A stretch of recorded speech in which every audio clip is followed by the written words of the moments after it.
La voix de la diaspora congolaise, Radio LTV. Alors, bandeko na ngai va combattre partout. Nga wa bino maître Dona, combattant Belgique Anvers. Naza na kati ya Bruxelles na moment oyo na yaki pona kosangana na bandeko na kati ya conclave oyo balobaki ke babengisi biso nyonso batu ya bacombattant biso bato ya Belgique beta bande balibanda tosangana ensemble pona kosola makambo mboka. Mais chose curieuse awa nanga koloba na bino na uti na conclave na komi na porte pona kota na conclave nzoka neza conclave ezali na oyo bandeko ya groupe ya CPCR nde baorganizaki yango. Mais baleke ntango na komi na porte pona kota na conclave ndeko pitu mayele bango basimbi protocole alobi na koko kokota na conclave te mpona azali invité te.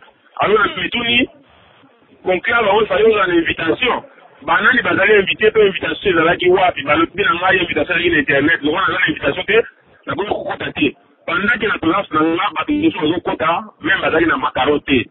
Alors nakamwaki nazalaki nga moko te témoin na nga azali ndeko na nga kombata monene ya Norvège mimi engambe tozalaki nde wana ye akoti nga balobi na kokota te. Alors moto na ye ezali conclave wana ezalaki mpona bakombata nyonso to mpona bakombata ndambo. Nga azalaki na Belgique nafandaka na Belgique mais baboyi kokotana na conclave na Pichu Mayele oyo azali responsable ya jeunesse ya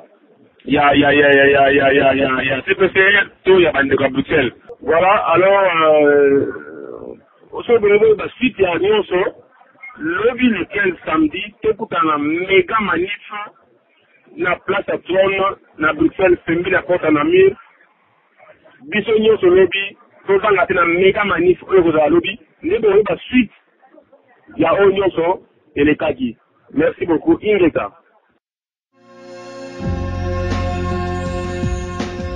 La voix de la diaspora congolaise, Radio LTV.